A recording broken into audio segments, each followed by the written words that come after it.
Hello friends, this is Sumit and welcome back to my YouTube channel dear learner academy. एक बार फिर से आप सबका डियर लर्नर एकेडमी में स्वागत है। प्यारे साथियों, जैसा कि आप सभी को पता होगा कि उत्तर प्रदेश पुलिस यानी यूपीएसआई की भर्ती कभी भी देखने को मिल सकती है। इसी के संदर्भ में एग्जामपुर के विवेक सर ने जो संजीवनी सीरीज लॉन्च की है वह बहुत ही यूनिक क्वेश्चंस उसमें डाले गए हैं। ठीक है, आप कह सकते हैं कि मतलब प्रीवियस ईयर क्वेश्चंस बेस्ड ये सीरीज़ बहुत ही अच्छी है। और जिन भाई बहन के पास ये सीरीज़ नहीं है वो हमारे चैनल से जुड़कर अपनी तैयारी को बना सकते हैं। और हमारे यहाँ पर आपको हर एक सब्जेक्ट के टॉपिक वाइज क्वेश्चंस देखने को मिलेंगे। ठीक है, हम पूरा सॉल्यूशन मानकर चलिए कि कुछ ही दिनों में ख़त्म कर देंगे। तो आप लोग हमसे जुड़े रहिए। यदि आप चैनल पर नए हैं तो चैनल को सब्सक्राइब कर लिया कीजिए, वीडियो को शेयर कर दिया कीजिए ताकि वीडियो सभी तक पहुँच सके। तो चलिए स्टार्ट करते हैं हम आज का अपना सेशन। आज का हमारा टॉपिक होने वाला है क्या, केंद्र एवं राज्य विधायी संबंध। ठीक है, आज का हमारा टॉपिक है केंद्र एवं राज्य विधायी संबंध, यानी छठा टॉपिक है। हम इससे पहले हमने 5 टॉपिकों को कवर कर लिया है, आज हमारा छठा टॉपिक है। ठीक है, देखते हैं इससे संबंधित जितने भी क्वेश्चंस प्रीवियस ईयर पेपर में बने हुए हैं वो सब हम क्वेश्चंस को इस वीडियो में देखेंगे। ठीक है, लगभग ये इसमें जो है 600 करें 300 के लगभग क्वेश्चंस हैं। ठीक है, तो 300 के लगभग क्वेश्चंस हैं, तो ये लगभग 2 से 3 वीडियो में एक चैप्टर ख़त्म होने वाला है। क्योंकि एक ही क्लास में 300 क्वेश्चंस कराना बहुत ही मुश्किल होगा और वीडियो भी बहुत लंबी बनेगी। तो हम थोड़ा थोड़ा करके 3 वीडियो में इसको ख़त्म करेंगे, तो आप लोग हमसे बने रहिएगा। चलिए आगे बढ़ते हैं, देखते हैं हमारे पहले प्रश्न में क्या दिया गया है। हमारा पहला प्रश्न कहता है कि एक मंत्री के अलावा संसद के किसी भी सदस्य द्वारा पेश किए गए एक विधेयक को क्या कहा जाता है, तो उसे हम कहेंगे निजी विधेयक। ठीक है, प्राइवेट बिल। यानी आप कह सकते हैं कि एक मंत्री के अलावा संसद के किसी भी सदस्य द्वारा पेश किए गए एक विधेयक को निजी विधेयक या प्राइवेट बिल कहते हैं। ठीक है, आगे बढ़ते हैं। अगला प्रश्न कहता है कि राज्य विधेयक द्वारा पारित कुछ प्रकार के विधेयकों को भारत के राष्ट्रपति के विचारार्थ आरक्षित करने का अधिकार किसके पास है, तो ये है आपका राज्य के राज्यपाल के पास। ठीक है, ऑप्शन ए इसका बिल्कुल सही जवाब है। आगे बढ़ते हैं। अगला प्रश्न दिया गया है, निम्नलिखित में से किस विषय में संसद को भारतीय संविधान के अनुसार कानून बनाने का व्यापक शक्ति प्राप्त है। ठीक है, तो ये प्राप्त है आपका बैंकिंग के क्षेत्र में। ठीक है, बैंकिंग के विषय में संसद को भारतीय संविधान के अनुसार कानून बनाने का व्यापक शक्ति प्राप्त है। आगे बढ़ते हैं। अगला प्रश्न है, भारत के संविधान के अनुच्छेद 45 के अनुसार प्रारंभिक बाल्यावस्था देखभाल और शिक्षा यानी early childhood care and education सभी बच्चों को तब तक दी जाती है जब तक कि वे कितने वर्ष तक के नहीं हो जाएं, तो आप कहेंगे 6 वर्ष तक के नहीं हो जाएं। ठीक है, आगे बढ़ते हैं। अगला प्रश्न है, राज्यसभा के सदस्य के रूप में चुने जाने के लिए किसी व्यक्ति की न्यूनतम आयु कितनी होनी चाहिए, तो राज्यसभा के रूप में के सदस्य के रूप में चुने जाने के लिए किसी भी व्यक्ति की न्यूनतम आयु 30 वर्ष होनी चाहिए। ठीक है, आगे बढ़ते हैं। अगले प्रश्न में क्या दिया गया है, भारतीय संविधान के निम्नलिखित अनुच्छेदों में से कौन सा अनुच्छेद राष्ट्रपति चुनाव की प्रक्रिया से संबंधित है, तो आर्टिकल 55। ठीक है, आर्टिकल 55 जो है राष्ट्रपति चुनाव के प्रक्रिया से संबंधित है। आगे बढ़ते हैं। अगले प्रश्न में दिया गया है, वर्ष 2011 के 97वें संविधान संशोधन अधिनियम द्वारा भारतीय संविधान में कौन सा निर्देश सिद्धांत जोड़ा गया था। ठीक है, तो ये जोड़ा गया था सहकारी समितियों को बढ़ावा देना। ऑप्शन बी इसका सही जवाब है। ठीक है, सहकारी समितियों को बढ़ावा देना। आगे बढ़ते हैं। अगला प्रश्न क्या कह रहा है, किस संवैधानिक संशोधन ने पिछड़े वर्ग के लिए राष्ट्रीय आयोग को संवैधानिक दर्जा दिया, तो ये दिया 102वां संवैधानिक संशोधन अधिनियम। ठीक है, इसने 102वां संवैधानिक संशोधन पिछड़े वर्ग के लिए राष्ट्रीय आयोग का दर्जा देता है। ठीक है, आगे बढ़ते हैं। अगले प्रश्न में दिया गया है, निम्नलिखित में से कौन सा भारतीय संविधान की इस राज्य सूची में मौजूद विषयों में से एक है, तो पुलिस जो है, जो ऑप्शन दिए गए हैं इसमें से पुलिस जो है राज्य सूची की मौजूद विषयों में से एक है। ठीक है, आगे बढ़ते हैं। अगले प्रश्न में क्या दिया गया है, नीति आयोग किस वर्ष में योजना आयोग के उत्तरवर्ती के रूप में स्थापित हुआ। ठीक है, हमको बताना है कि नीति आयोग किस वर्ष में योजना आयोग के उत्तरवर्ती के रूप में स्थापित हुआ था, तो ये हुआ था 2015 में।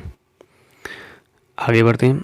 किस संवैधानिक संशोधन द्वारा मंत्रिपरिषद का आकार लोकसभा के सदस्यों की कुल संख्या के 15% तक सीमित कर दिया गया था। ठीक है, तो ये किया गया था 91वें संशोधन अधिनियम के द्वारा। ऑप्शन ए इसका सही जवाब है, यानी 91वें संविधान संशोधन के द्वारा मंत्रिपरिषद का आकार लोकसभा के सदस्यों की कुल संख्या के 15% तक सीमित कर दिया गया था। आगे देखते हैं।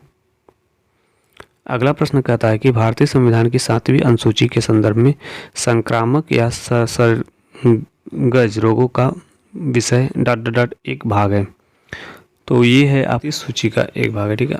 ऑप्शन डी इसका सही जवाब होगा क्या, समवर्ती सूची, ठीक है, कॉन्करेंट लिस्ट। आगे बढ़ते हैं। अगले प्रश्न में दिया गया है भारतीय संविधान की किस अनुसूची में केंद्र और राज्यों के बीच विधायी विषयों को का त्रिस्तरीय विवरण उल्लिखित है। तो ये 7वीं अनुसूची में उल्लिखित है। ऑप्शन डी इसका सही जवाब है। अगला प्रश्न क्या कहता है, भारतीय संविधान का कौन सा भाग केंद्र और राज्य के बीच विधायी संबंधों से संबंधित है। तो हमको बताना है कि कौन सा भाग संबंधित है। तो आप कहेंगे कि भाग 9, ठीक है। अब भाग 11, ऑप्शन नंबर सी इसका सही जवाब है। आगे बढ़ते हैं। भारत में ऑनलाइन समाचार सामग्री किस मंत्रालय के दायरे में आती है। तो आपको बताना है कि भारत में ऑनलाइन समाचार सामग्री किस मंत्रालय के दायरे में आती है। तो ये आती है सूचना और प्रसारण मंत्रालय के अंतर्गत, यानी ऑप्शन ए इसका सही जवाब है। आगे देखते हैं। भारत में राज्य विधानसभाओं का चुनाव कौन आयोजित करता है। तो ये करता है आपका भारत का निर्वाचन आयोग। ऑप्शन ए इसका सही जवाब है। भारत का निर्वाचन आयोग जो है चुनाव आयोगों को आयोजित करता है। आगे बढ़ते हैं। अगला प्रश्न इसमें दिया गया है, संसद के दोनों सदनों की संयुक्त बैठक बुलाने का अधिकार किसके पास है। तो संसद की दोनों सदनों की संयुक्त बैठक बुलाने का अधिकार भारत के राष्ट्रपति के पास है। ऑप्शन बी इसका सही जवाब है, भारत के राष्ट्रपति। अगले प्रश्न को देख लेते हैं। इसमें कहा गया है कि संवैधानिक संशोधन अधिनियम ने भारतीय संविधान के भाग 3 में सहकारी समिति बनाने का अधिकार जोड़ा। हमको बताना है कि कौन जोड़ा था। तो 97वां संवैधानिक संशोधन अधिनियम, ठीक है। 18 नंबर क्वेश्चन का ऑप्शन नंबर डी सही जवाब है। आगे देखते हैं। भारतीय संविधान की समवर्ती सूची में मूल रूप से कितने विषय शामिल थे। तो आपको बताना है कि भारतीय संविधान की समवर्ती सूची में मूल रूप से कितने विषय शामिल थे। तो मूल रूप से इसमें 47 विषय शामिल थे, ठीक है। ऑप्शन सी इसका सही जवाब है। आगे देखते हैं। बाद में 42वां संविधान संशोधन 1976 हुआ, जिसके द्वारा 5 और विषय को जोड़ा गया था, ठीक है। तो 47 + 5 टोटल हो गए किसने, 52 विषय। किसमें है, तो आप कहेंगे समवर्ती सूची में। आगे बढ़ते हैं। अगला प्रश्न कहता है कि 10वीं अनुसूची के अनुसार दल बदल से उत्पन्न होने वाली अयोग्यता के बारे में कोई भी प्रश्न निम्नलिखित द्वारा तय किया जाना चाहिए। तो ये सदन के पीठासीन अधिकारी के द्वारा तय किया जाना चाहिए, ठीक है। ऑप्शन नंबर ए इसका सही जवाब है। आगे बढ़ते हैं। अगला प्रश्न कहता है कि राष्ट्रपति द्वारा राज्यसभा में कितने सदस्य मनोनीत किए जाते हैं। तो आप सभी को पता होगा कि राष्ट्रपति के द्वारा राज्यसभा में टोटल 12 सदस्य मनोनीत किए जाते हैं, ठीक है। आगे बढ़ते हैं। अगला प्रश्न कहता है कि भारतीय संविधान की 7वीं अनुसूची के तहत निम्नलिखित में से कौन सा विषय राज्य सूची में शामिल एक विषय है, ठीक। तो इसका जो है ऑप्शन नंबर सी स्वच्छता। स्वच्छता जो है आपका भारतीय संविधान की 7वीं अनुसूची के तहत राज्य सूची में शामिल एक विषय है। आगे बढ़ते हैं। अगला प्रश्न कहता है कि निम्नलिखित में से किस प्राधिकारी को राष्ट्रीय अनुसूचित जाति आयोग अपनी वार्षिक रिपोर्ट प्रस्तुत करता है। ऑप्शन देखते हैं। तो इसका जो सही जवाब होगा वो होगा आपका भारत के राष्ट्रपति को, ठीक है। आगे बढ़ते हैं। संविधान द्वारा परिकल्पित लोकसभा के सदस्यों की अधिकतम संख्या कितनी होती है। तो लोकसभा सदस्यों की अधिकतम संख्या 552 होती है, ठीक है। 552 इसका सही जवाब है। आगे बढ़ते हैं। भारत के राष्ट्रपति का चुनाव लड़ने के लिए न्यूनतम आयु कितनी होनी चाहिए। 25 नंबर क्वेश्चन है। तो न्यूनतम आयु जो है 35 वर्ष होनी चाहिए। ऑप्शन बी इसका सही जवाब है।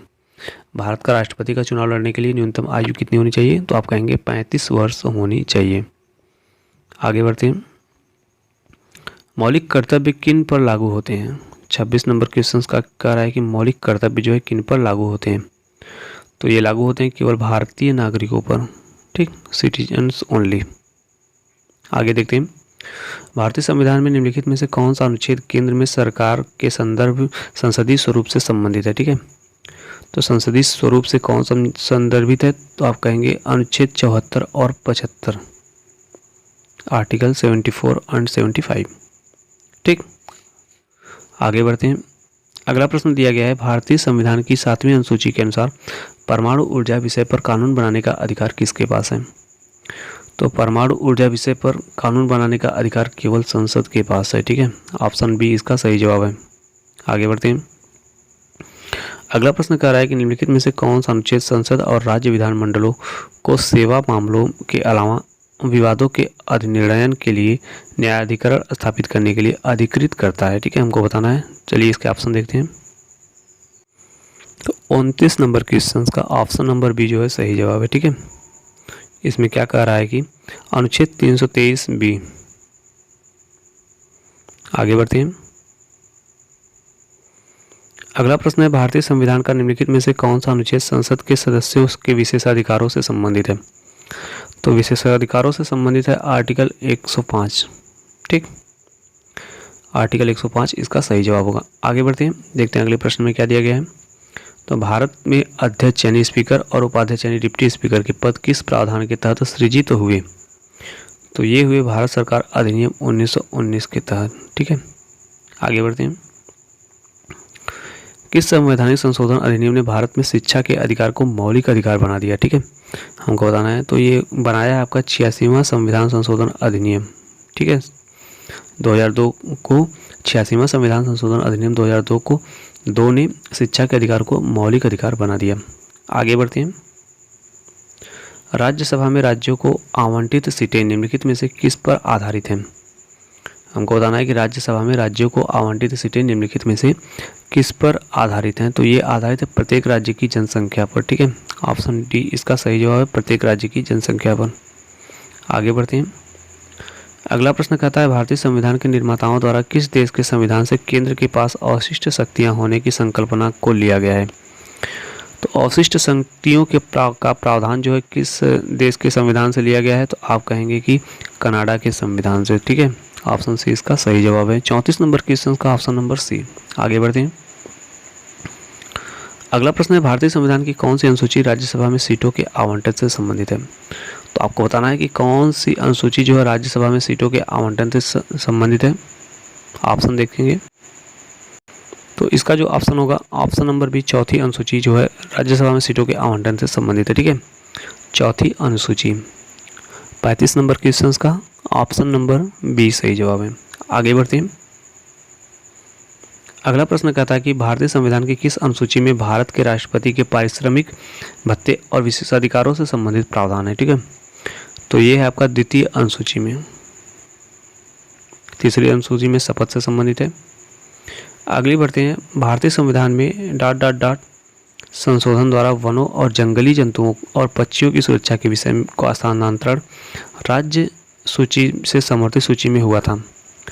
तो ये किसके हुआ था? तो 42वें संविधान संशोधन अधिनियम के द्वारा। ठीक है, ऑप्शन डी इसका सही जवाब है। आगे बढ़ते हैं। भारत के राष्ट्रपति के पद का चुनाव कौन आयोजित करता है? हमको बताना है कि भारत के राष्ट्रपति के पद का चुनाव कौन आयोजित करता है। ठीक है, तो ये भारत निर्वाचन आयोग जो है आयोजित करता है। ऑप्शन ए इसका सही जवाब है। आगे बढ़ते हैं। भारतीय संसदीय समूह का पदेन अध्यक्ष कौन होता है, जो भारत की संसद और विश्व की विभिन्न संसदों के बीच एक कड़ी है? तो ये है आपका लोकसभा अध्यक्ष। ऑप्शन डी इसका सही जवाब है, लोकसभा अध्यक्ष। ठीक है, आगे बढ़ते हैं। अगला प्रश्न कहता है, गण पूर्ति यानी कोरम पूरा करने के लिए राज्यसभा में कितने सदस्य पीठासीन अधिकारी सहित मौजूद होने चाहिए? ठीक, गण पूर्ति पूरा करने के लिए राज्यसभा में कितने सदस्य पीठासीन मौजूद होने चाहिए, हमको ये बताना है। तो ये 25 सदस्य की बात कर रहा है। 25 सदस्य मतलब कोरम पूरा करने के लिए राज्यसभा में होने चाहिए। ठीक है, आगे बढ़ते हैं। अगले प्रश्न में दिया गया है, निम्नलिखित में से किस संवैधानिक संशोधन अधिनियम में भारतीय संविधान के अनुच्छेद 45 में परिवर्तन किया? तो हमको बताना है कि किसने परिवर्तन किया है। ऑप्शन देखेंगे। 46 नंबर क्वेश्चन का ऑप्शन नंबर जो है ए एकदम सही जवाब है, 86वां संशोधन। ठीक है, आगे बढ़ते हैं, देखते हैं अगले प्रश्न में क्या दिया गया है। अगला प्रश्न कहता है कि भारतीय संविधान की संघ सूची में मूल रूप से कितने विषय थे? तो आपको बताना है कि भारतीय संविधान की संघ सूची में मूल रूप से कितने विषय थे? तो मूल रूप से जो है 97 विषय थे। ठीक है, आपको बताना है कि फिलहाल इस समय कितने विषय हैं। आगे बढ़ते हैं। अगला प्रश्न कहता है कि राज्यसभा के लिए चुने गए सदस्य के पद का कार्यकाल कितना होता है? तो राज्यसभा के लिए चुने गए सदस्य के पद का कार्यकाल जो है 6 वर्ष के लिए होता है। ठीक, आगे बढ़ते हैं। भारत के महान्यायवादी के पारिश्रमिक का निर्धारण करने का अधिकार किसके पास है? तो ये है भारत के राष्ट्रपति के पास। ऑप्शन 20 का सही जवाब है प्रेसिडेंट ऑफ इंडिया। चलिए देखते हैं हमारे अगले प्रश्न में क्या दिया गया है। अगला प्रश्न कहता है कि भारत के मूल संविधान के अनुच्छेद 31A की सामग्री को संविधान 40वां संशोधन अधिनियम 1978 द्वारा ...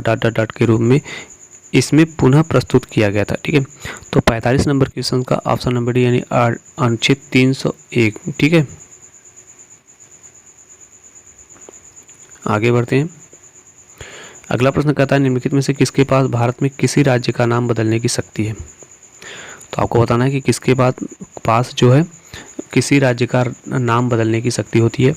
तो 46 नंबर क्वेश्चन का ऑप्शन नंबर सी भारत की संसद के पास होती है। ठीक है, ये इसका सही जवाब है। आगे बढ़ते हैं। अगला प्रश्न कहता है पुलिस बलों के कर्मियों के मौलिक अधिकारों को प्रतिबंधित करने वाले कानून को बनाने का अधिकार किसके पास है? तो 47 नंबर क्वेश्चन का भी ऑप्शन नंबर बी केवल भारत की संसद के पास होता है। ठीक है, आगे बढ़ते हैं। अगला प्रश्न कह रहा है भारत संविधान की किस अनुसूची को 1951 के प्रथम संवैधानिक संशोधन अधिनियम द्वारा जोड़ा गया था? तो ये जोड़ा गया था, तो आप सभी को पता होना चाहिए कि 9वीं अनुसूची को जोड़ा गया था। ठीक है, 9वीं अनुसूची किससे संबंधित है? भूमि सुधार से। आगे बढ़ते हैं, देखते हैं हमारे अगले प्रश्न में क्या दिया गया है।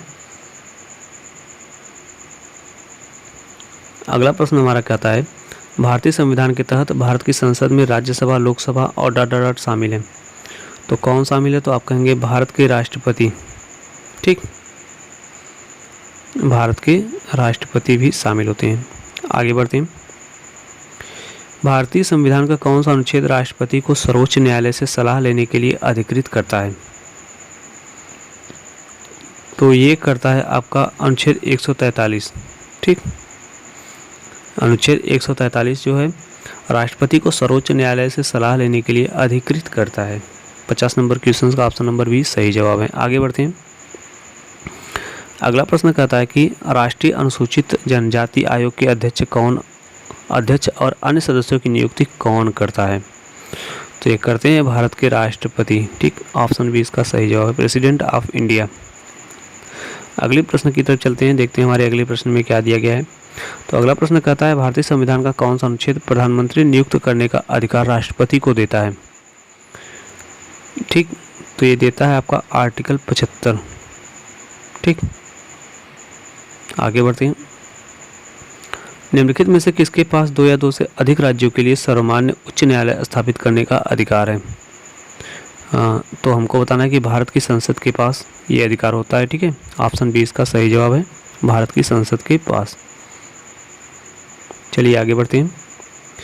अगला प्रश्न कहता है कि उत्तराखंड का गठन 9 नवंबर 2000 को भारत के उत्तरांचल राज्य के रूप में हुआ था, जब इसे उत्तर प्रदेश से अलग किया गया था। ठीक, आगे देखते हैं। इसमें हमको बताना है कि चौथे नंबर के राज्य के रूप में हुआ था। ठीक है, उत्तरांचल राज्य के नाम से हुआ था लेकिन 27वें नंबर के रूप में हुआ था। ठीक है, ऑप्शन डी इसका सही जवाब है। आगे बढ़ते हैं, देखते हैं हमारे अगले प्रश्न में क्या दिया गया है। अगला प्रश्न कहता है अनुच्छेद 31A और 31B को ... द्वारा भारतीय संविधान में जोड़ा गया। ठीक है, तो 31A और 31B को कब कौन से संविधान संशोधन द्वारा जोड़ा गया था, हमको ये बताना है। तो 55 नंबर क्वेश्चन का ऑप्शन नंबर 20 पहला संविधान संशोधन अधिनियम 1951 के द्वारा। ठीक, आगे बढ़ते हैं। अगला प्रश्न आपका क्या कह रहा है कि भारतीय संविधान का निम्नलिखित में से कौन सा अनुच्छेद भारत के उपराष्ट्रपति के चुनाव से संबंधित है? ठीक है, तो उपराष्ट्रपति के चुनाव से संबंधित है आर्टिकल 66। ठीक, आगे बढ़ते हैं। लोकसभा के प्रथम अध्यक्ष कौन थे? तो लोकसभा के प्रथम अध्यक्ष थे आपके जीवी मावलंकर। ऑप्शन ए इसका सही जवाब है गणेश वासुदेव मावलंकर। ठीक है, आगे बढ़ते हैं। किस संवैधानिक पदाधिकारी को सार्वजनिक कोष यानी पब्लिक पर्स का संरक्षक कहा जाता है? तो 58 नंबर क्वेश्चन का ऑप्शन नंबर बी, भारत के नियंत्रक एवं महालेखा परीक्षक को, ठीक है, ये इसका सही जवाब है। आगे बढ़ते हैं। अगले प्रश्न में दिया गया निम्नलिखित में से किसे सरकार के संसदीय स्वरूप के रूप में भी जाना जाता है? तो उत्तरादायी शासन को सरकार के संसदीय स्वरूप के रूप में भी जाना जाता है, ठीक है, ऑप्शन ए इसका सही जवाब है। आगे बढ़ते हैं। अगला प्रश्न कह रहा है केंद्र शासित प्रदेश दिल्ली को राष्ट्रीय राजधानी क्षेत्र दिल्ली के रूप में नया रूप देने वाला 69वां संविधान संशोधन अधिनियम किस वर्ष लागू हुआ था? ठीक है, हमको ये बताना है।